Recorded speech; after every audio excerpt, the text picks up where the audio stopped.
In the summer of 1518, the city of Strasbourg woke up to a sound no one expected: the shuffle of footsteps on cobblestone. It began with one woman, Frau Trophea. She stepped into the street just after sunrise, her face pale, her eyes distant, as if she were listening to something no one else could hear. And then, she started to dance. Not a joyful dance, not a celebration, but a frantic, jerking, uncontrollable movement, as if her body were no longer her own. Neighbors watched from the windows as she danced through the morning, the afternoon, and into the night. When she collapsed, she slept only minutes. Then her eyes snapped open and she danced again, her feet already bleeding through her shoes.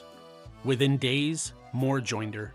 10 people, 20, 50.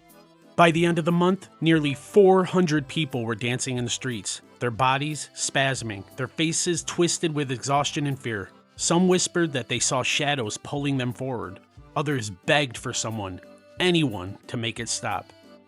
But the authorities made a fatal mistake. Believing the dancers were suffering from hot blood, city leaders decided the cure was to let them dance it out. So they cleared spaces in the square, built stages, and even hired musicians.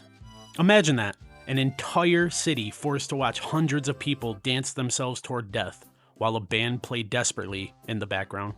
The musicians later said that some dancers moved as though invisible hands were guiding their limbs. Some collapsed with broken bones, others continued long after their feet split open, leaving red trails along the stone roads. And yes, some danced until their hearts simply stopped. To this day, nobody knows exactly what caused it. Some believe it was mass hysteria, triggered by famine, plague, and religious fear. Others point to ergot poisoning, a hallucinogenic mold found in rye bread. But no explanation fits perfectly.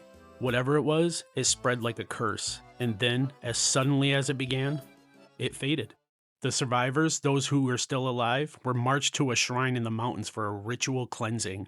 They returned just days later, quiet, shaken, and finally still.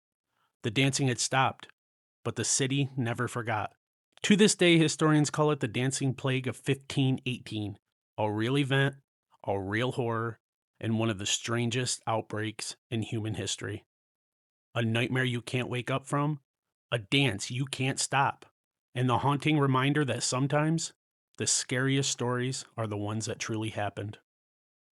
Thanks for watching the video. If you like this, just comment and subscribe and keep posted for new history videos.